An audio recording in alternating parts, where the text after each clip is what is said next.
लोहा जिल्हा नांदेड येथे 3 दिवसीय 29वे जागतिक गुराखी साहित्य संमेलन उद्घाटन सोहळा संपन्न।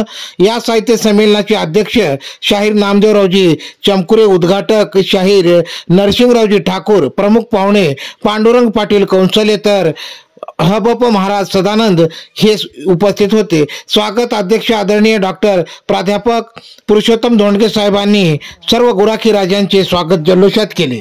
या कालावधीमध्ये विविध कार्यक्रम या ठिकाणी होणार आहेत। गोष्टीमध्ये पुढाकार घेऊन सगळ्या गोष्टी चांगल्या पद्धतीने करण्याचा प्रयत्न जरी केला असला तरी कधीही केशवराव धोंडगे साहेबांची उणीव आपण भरून काढू शकत नाही। या गुराखी करायच्या संदर्भामध्ये त्यांचं जे योगदान आहे, त्यांची जी भूमिका आहे, त्यांची जी तळमळ आहे, ते आपण कधीही ते भरून काढू शकणार आहे। त्यांच्या पश्चात पण एक ध्येय होतं, आदरणीय गुरुनाथरावजी कोडे साहेबांच्या नेतृत्वाखाली ठरवलं की ज्या काही केशवरावजी धोंडगे साहेबांच्या शिवपरंपरा आहे त्या प्रत्येक शिवपरंपरा त्याच तोडीनं त्याच जोरानं धोंडगे साहेब असताना ज्या पद्धतीच्यापेक्षा चांगल्या पद्धतीनं आपण निश्चित त्या शिवपरंपरा कार्य करू।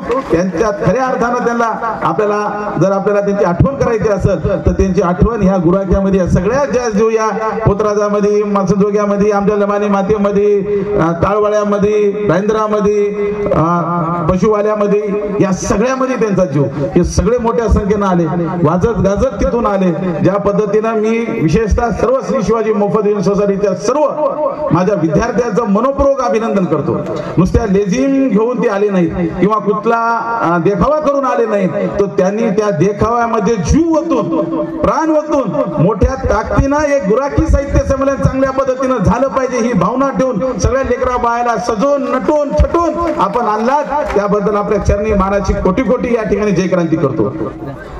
आज या साहित्य संमेलनाच्या माध्यमातून खऱ्या अर्थानं ज्या ज्या ठिकाणी उपेक्षिताला न्याय द्यायचं काम आलं, ज्या ज्या ठिकाणी न्यायवाल्याच्या हक्कासाठी लढण्याचं काम आलं, त्यावेळेस आदरणीय भाई केशवरावजी धोंडगे साहेबांनी स्वाभिमानानं उठवायला आपल्याला शिकवलं, मर्दुमकीनं लढायला आपल्याला शिकवलं। हे गायत्री मंत्र थोड्या वेळाखाली म्हणले ना, गायत्री मंत्र म्हणण्याचा अधिकार आपल्या कोणाला नव्हता, बहुजनाला नव्हता, बाकीच्यांना तर प्रश्नच नाही। पण तो अधिकार द्यायचं काम जर कोण केलं असेल तर या गुराखी पिटानं केले, केशवराव नाही, म्हणून त्या व्यासपीठावर संधी नव्हती। म्हणून आदरणीय केशवरावजी धोंडगे साहेबांनी त्या व्यासपीठाला लाथ मारून खऱ्या अर्थाने या गुराख्यासाठी हे गुराखी पीठ या ठिकाणी निर्माण करण्याचं काम त्यांनी केलं।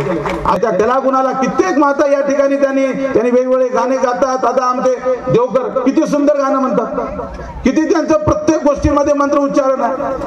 त्यांना कोण अधिकार देणार आहे, त्यांचं कोण ऐकणार आहे? त्यांचे जे कलागुण आहेत, आता भरपूर आमच्या आता मायमावल्या ज्यावेळेस लमानी समाजाच्या इथं आल्या होत्या, त्यांनी त्यांच्या तालामध्ये गाणं म्हणत तिथं नाचत होत्या।